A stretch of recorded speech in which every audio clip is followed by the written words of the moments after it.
Hey friends, this is Allison Steele, and you're listening to Unravel with Allison, a show where I take a concept that's got me in knots and we unravel it together. Thanks for being here. Let's get started. Today we are talking about wands.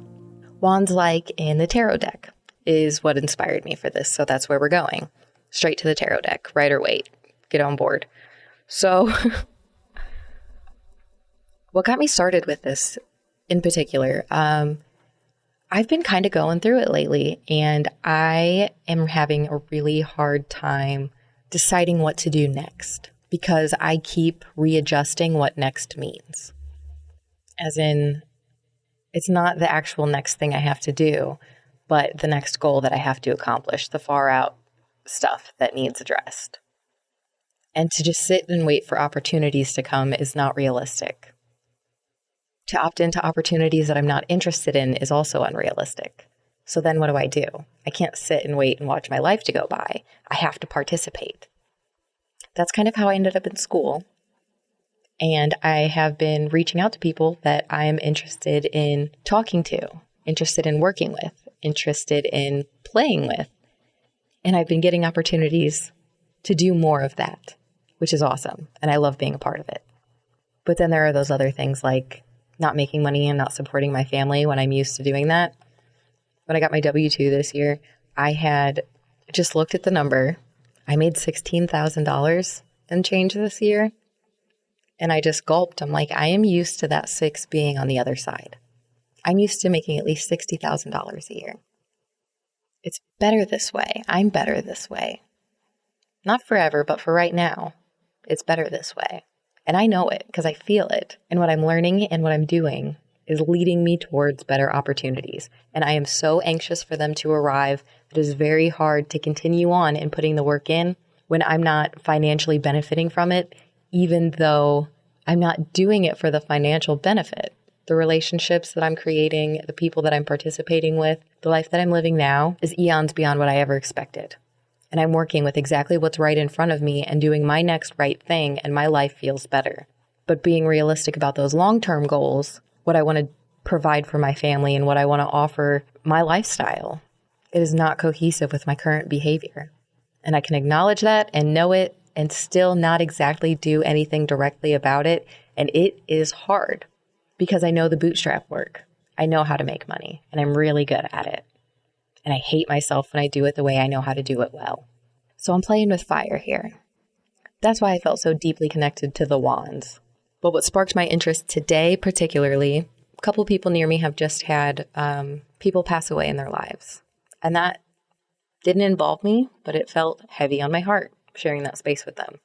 I brought all those feelings to my heart and grabbed my tarot deck, and I was like, maybe I will grab some insight real quick and share it maybe with the friend. And I don't know, I wasn't doing it for me. I did it with them in mind. And the card that I pulled was the Three of Wands. That is a boring card. It was not uplifting. It was not insightful. It wasn't something that I was going to pass on because it's waiting. There are next things, but this right now thing, you're in a contemplation period. You're not supposed to do anything right now. And that's when I realized the card was for me because honestly, whenever somebody passes away, there's no right words. There's nothing right to be said. I just reached out like, hey, think about you. That's it. That's all I can offer because that's all I can do. I like to try to be there for people that I want to be there for me. But I know when I'm in those situations, in those grief moments, there is nothing you can say. I've never been alone in those moments. I've always had somebody to physically cling to. And that's not my place with these people. I have to wait. But I was inspired by the wands. I was wandering. And of course, as soon as I start getting wonky with words, I have to unravel it because I hear too much. And with wands, I thought wanting. They have a lot to do with what you want and that they're haunting because what you want can haunt you. Wandering, curiosity, and the wand itself, elemental assistance. So I laid all the wands out. I pulled all the wands out of the deck, laid them all out, and I read the story. those looming energies that go with the wands, those are going to be your ace, king, queen, knight, and page.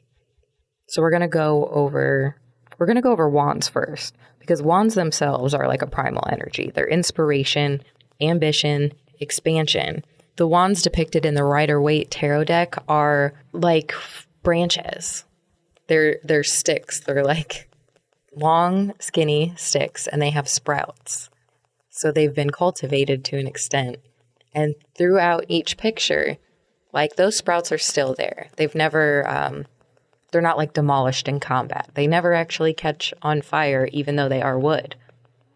They are almost presented as a prop, but the possibility of that fire, the temperament, the energetic possibility for creation, like cooking your food, the energetic possibility for demolition and destruction, like a house fire.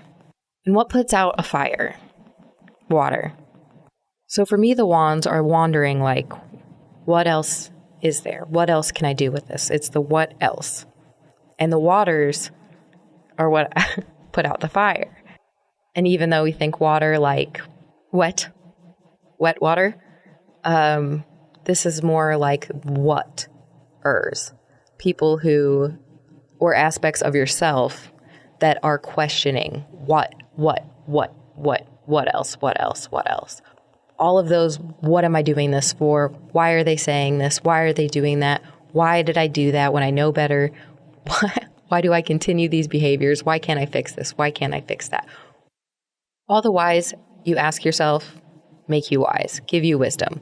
All the whats, what do? They dampen the energetic possibility of creation and inspiration and ambition and expansion. All of the wanders are dampened by the waters. So what this feels like for myself, I do use water because I cry. I cry all the time. And whenever I'm crying, that's a notion to myself that I am hurting somewhere. So whether I'm like angry crying or tired crying or hungry crying or whatever, I'm never just crying. There's always something in there. Even if I don't know what it is, I don't just like, oh, here are tears now. There's a hurt somewhere that needs released. Or there is a fire somewhere that needs depressed. And it feels depressing. So what I've noticed with my tears is that my crying facial tears, when I'm sad, they come on when one of my tears are at risk. So one of my favorite things to say is like, best friend isn't a person, it's a tear. I got that from the Mindy Project. Thanks. And I buy into it because there are people that I consider my best friend that I haven't talked to in forever, and I care. And I don't know how to maintain that relationship. But when we get together again, it's as if we never separated. There's a safety in our friendship that exists eternally. And I have that best friendship with a lot of really good people that might just consider me an acquaintance these days, but I don't care. Even if I'm not your best friend, you are still mine. Even if your ideas and personality and everything has changed over the years that we haven't spoken to each other, I honor so much what we had before that I don't care, and I'm still going to treat you as the same type of way that I would have treated that person that I knew back then who I respected. Because I imagine within your development over the years, you've just gotten cooler. And I'm excited to see what that looks like. I'm always going to meet you with where I left you. That's a lie. I never remember my last interactions. I remember the essence of our experience together, and that's what I'm going to pull from. Not our last time together, but the accumulation of our time spent together is what I will bring to the table the next time I meet you. Best friends in a tier structure are like that for me. So if something happens to one of my favorites, tears will fall down my face. Same thing goes with anything else that I have a tier for that I appreciate and feels threatened. I'm going to cry about it. And part of living a really cool, good, awesome, fun life is caring about so many little things that really don't matter to most people. Finding beauty in little ways, or even just like I will laugh out loud at something that I thought of that reminded me of something else. And it comes off kind of awkward when I'm in a room with people who don't get the joke. And even when I explain it, aren't gonna get the joke because it's not funny to you. It's not supposed to be, but it's hilarious to me. It makes human interaction weird, but I'm having a good time up here. So when I'm wandering off in my own little world in my head, like I'm still very down to earth and active with everybody else. But there's a creativity that I don't get to express. And there's a whole entire world inside my head that I don't get to share. There's a lot of favorites that are at my fingertips. And that's where we're going to get into. We're going to get into the cards. So the king. The king is the authority figure of the wands. Like this is the energy that says what's what, where your values and your behavior aligns. Like this is the authority energy. So in the image, the king is like in a throne and has like this cape on, but it's put back and you can see his arms cocked. He's got a little fist. Like he's minding his behavior, but he is like anticipating interjection. Like he's ready to pop in. He's ready to participate and defend what he is there for. It's sacred because he insists that it is, and he's willing to fight for it. There's a confidence in fending off the waters.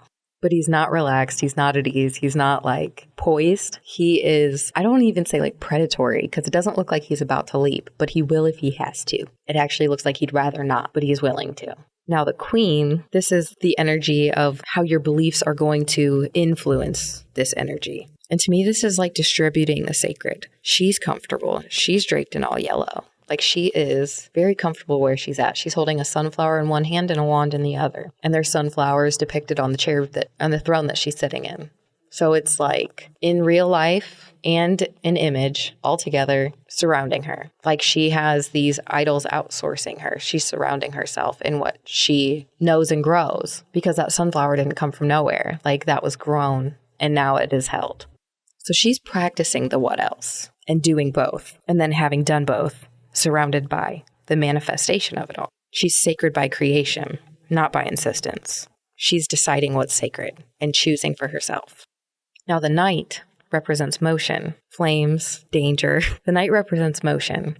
So he is on a horse, on the run, like flames coming off the horse, flames coming off his uniform. He's got a wand in hand and he looks like he's trying to get it, testing out his capacities and capabilities. Like, can I do that? I can probably do that. Let me try to do that. So that is kind of this motion here. It's just testing your relationship with this element, acknowledging the temperament with the fire of the movement of the horse, with the potential for disaster, but to acknowledge that impermanence, to know this might all go away in a moment, and to master your craft despite it, to craft your discernment. You decide what is right and safe for you, because it's not going to work for everybody else. But you won't know what you do until you go and find out.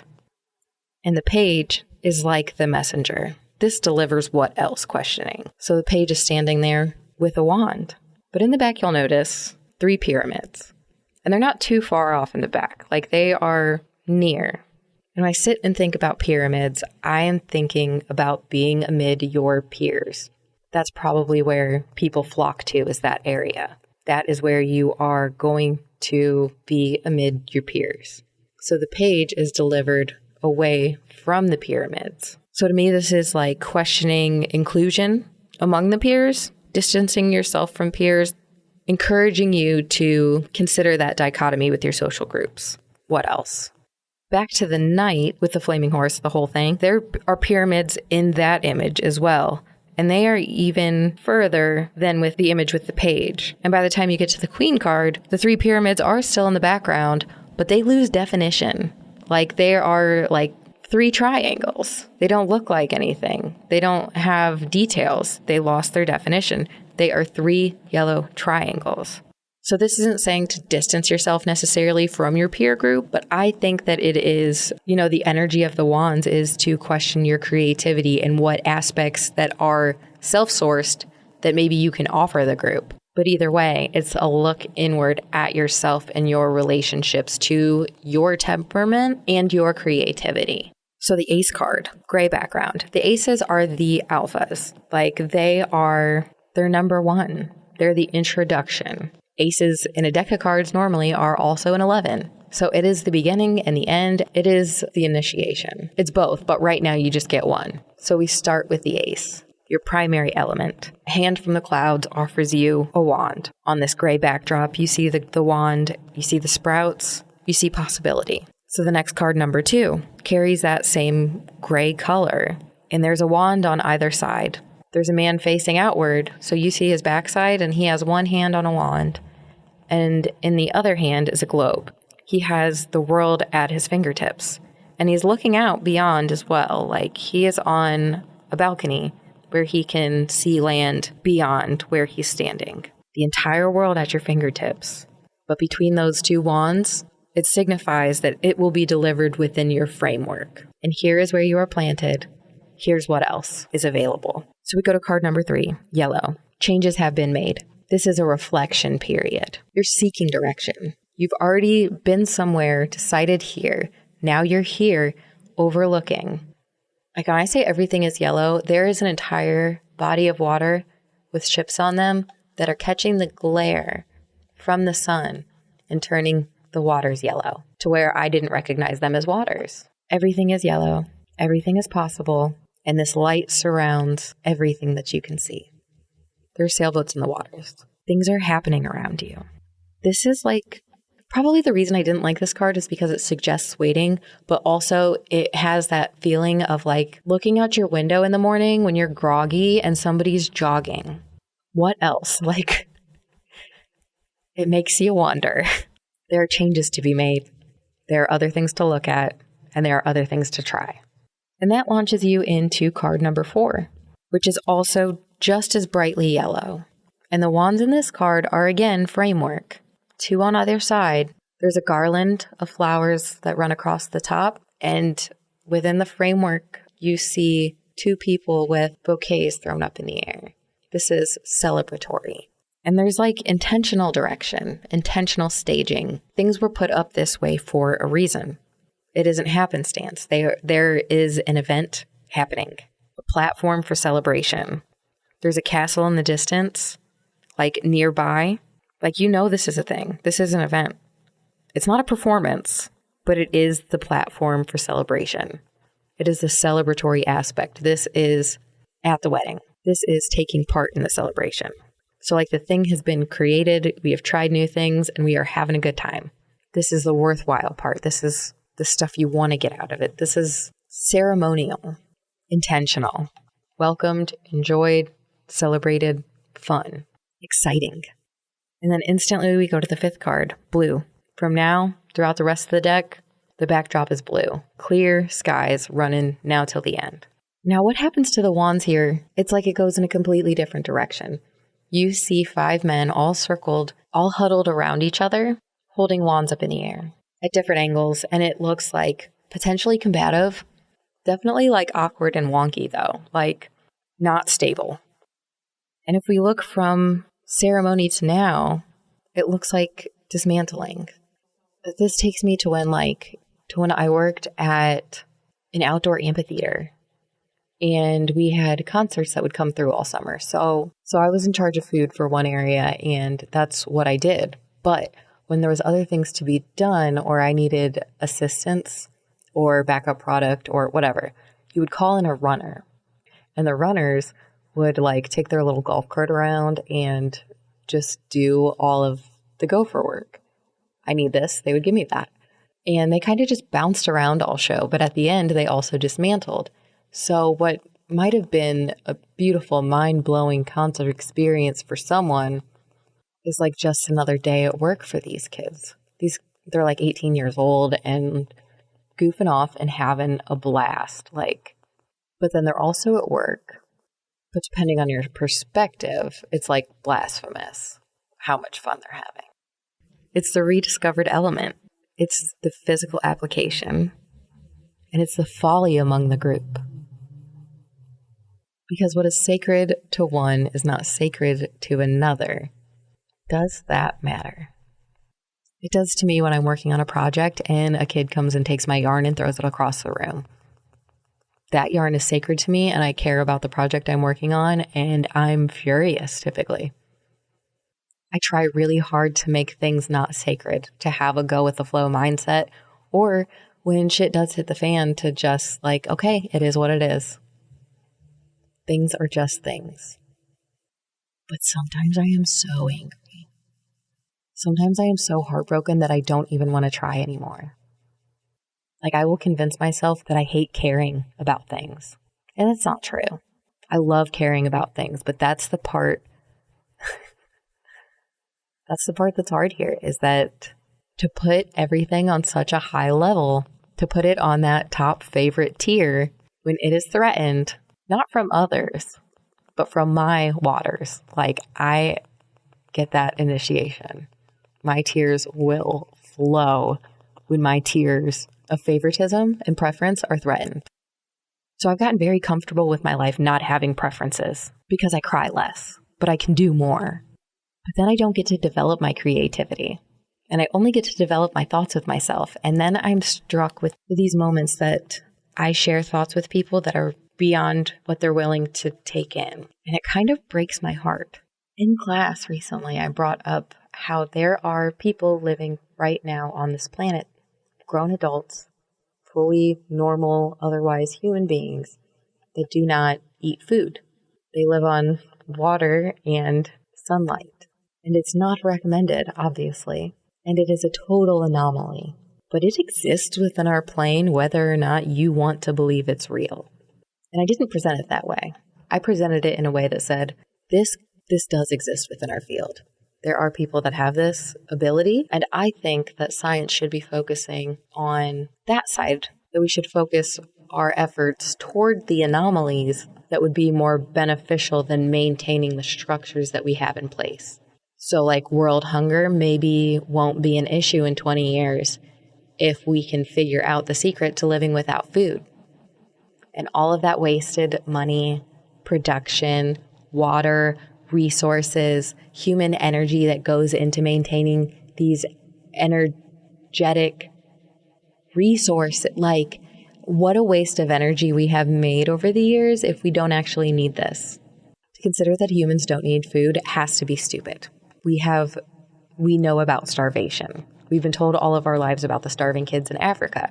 There's no way that we can sit here and face the general public saying that maybe there's a way that we don't have to eat and it can be okay, because we've had malnutrition shoved down our throats. Rightfully so, because why would you not share that information if you have it? Once you learn about what we are, we want to share it. We want others to know, especially when it's out here saving lives. I understand how it sounds stupid to say, to even question that existence is a possibility, but it currently exists on our planet, and to deny it, I'm not capable of doing that. And to pass it off as an anomaly, I'm not able to do that either. Like, why are we not studying the placebo effect? People can heal themselves, and we've seen it happen. We don't study these things because we don't actually value the notion that your intention might have something to do with the outcome. And quite frankly, I think it has everything to do with the outcome.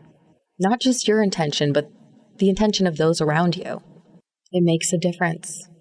And just because you don't see it doesn't mean it's not true. But if you don't set intentions, you'll never get to test it and try it. These kids are goofing off with the wands. Whatever they're doing with them, this is the first time these wands are not a prop. It's like they're a tool right now, or a toy. So we move to card number 6, again blue, and now the wand is back to prop mode. A man riding a horse, he has a head wreath on. He's holding the wand up in the air as he goes through a crowd, and there is also a wreath on the wand that he's carrying. And it's held upright, and the crowd beyond, you can see their wands are upright as well. So funneling back into the ceremonial aspect, this feels, everybody raise their glasses. Okay, all hands in, chant. We're all doing something together on purpose, with intention. We all know what's going to happen. But then I also see it's not only just this participation, but it feels like accountability also, like a sound off. Peace be with you, and also with you. It's a give and a take. There's an expectation tied to it. Maybe this isn't the one that they're celebrating or that they're surrounding, but he's actually the line leader taking him out of this joint. Whether or not they're willing participants, I'm not sure, because if they were the boys playing around the previous card, they might just be following suit. But you can tell that there's a pull to form. They want the formality of the wands to stay intact. To the man on the horse, this is success. This is motivation. This is continuity. This is onward and upward. Togetherness with that, because it is among a group, but there's still separation of above and before the group. Whether that's a mindful, intentional aspect, I feel like that is a call to notice what your wreaths are. What are you hanging on your door? What are you saying about yourself? What are you putting out there? What do you have on showcase that can be like a beacon to bring in like? That is how you call success in. I like to see it like that rather than like a line leader of like, follow me here. But more like, this is where I'm going and you're welcome to join me. Who's with me?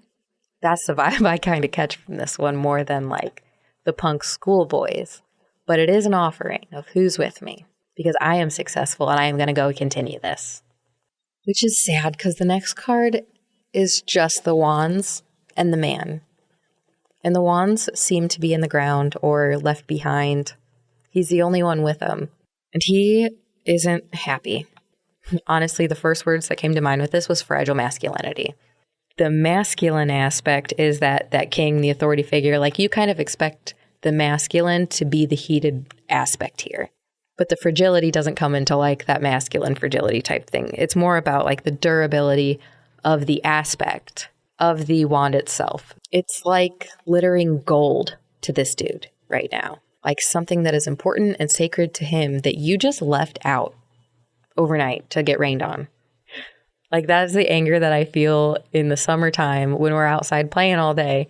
And then like we forget to put the toys away back into the garage and everything gets rained on. That is like, can we literally, like, this is why we can't have nice things. That's the title of this card. This is why we can't have nice things.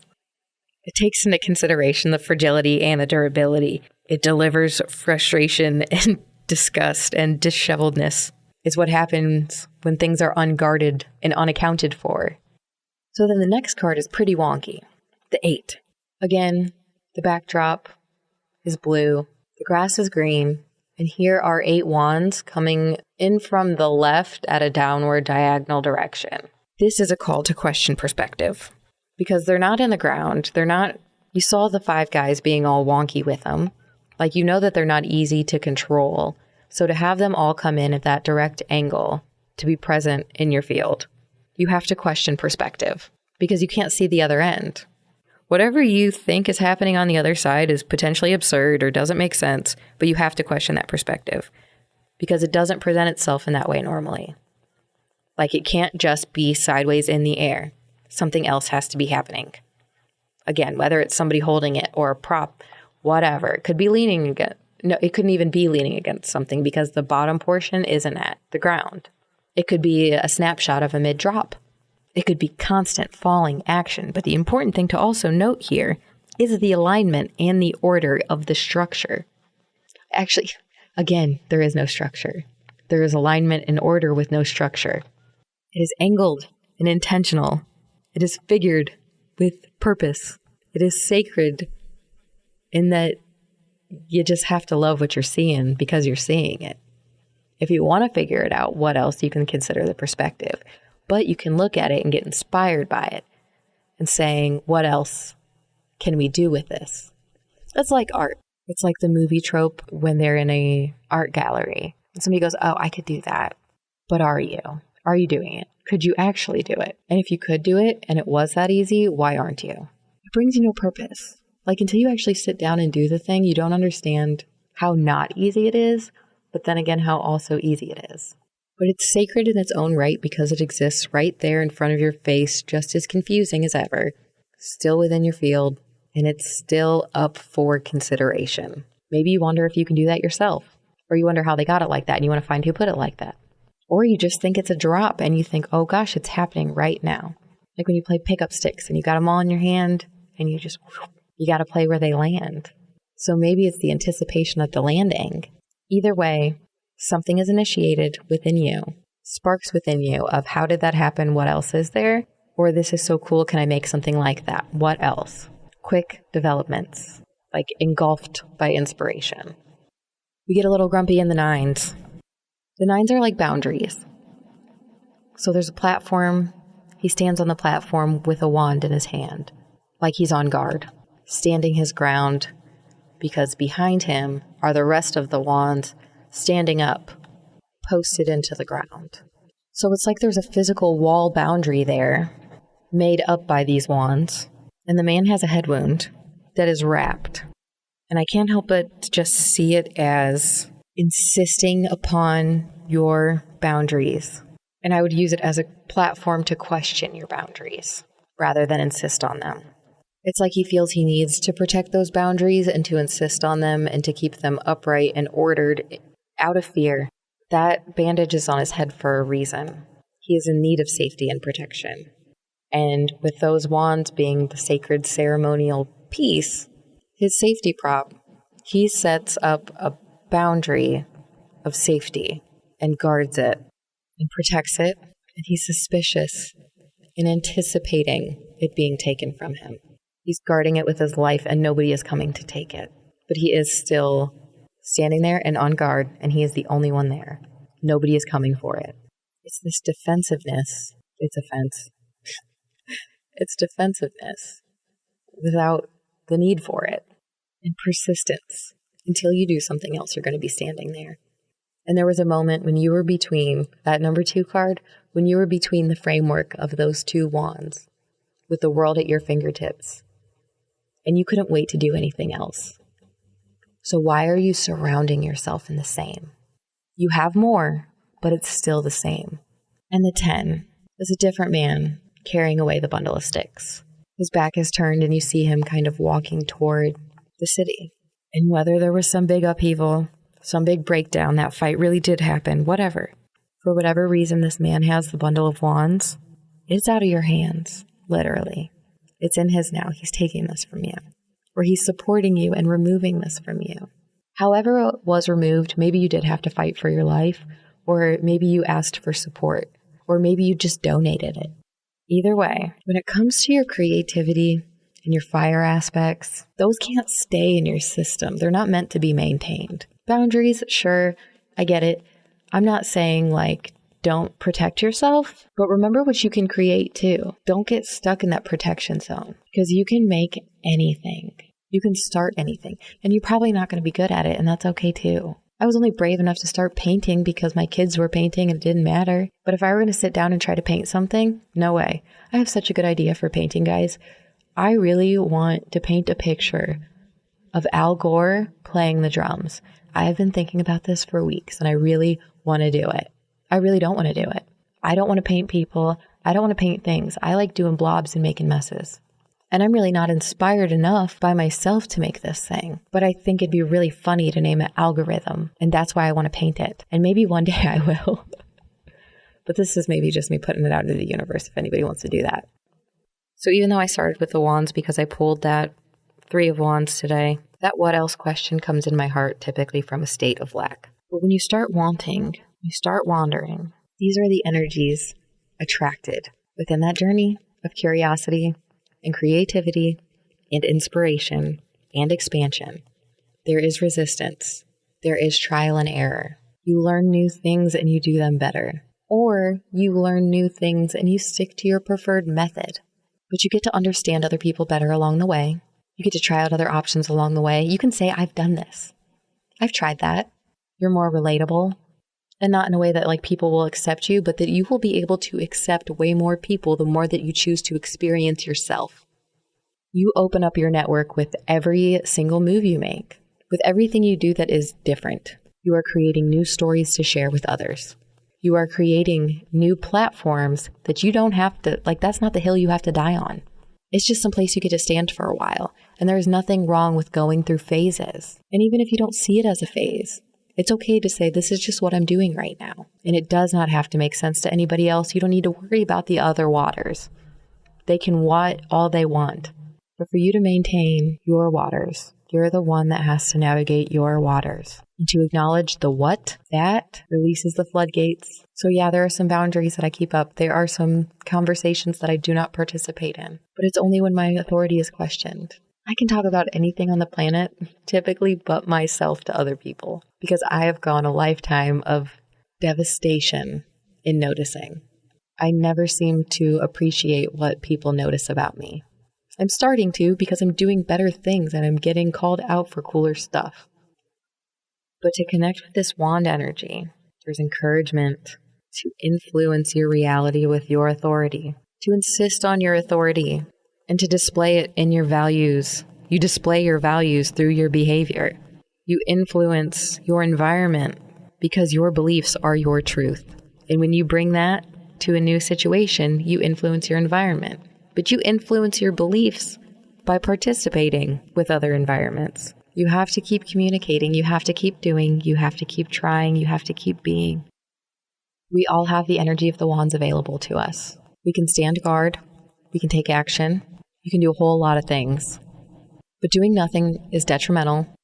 I'll just say if there's an element to explore, take some time to explore it. Go out and do something different. Make something cool. Follow something you're inspired by. Who cares if it's embarrassing? Go do something ambitious. What else yourself? Don't let the waters come through, but really take a look at what else for yourself can benefit you and try it out. Do something else.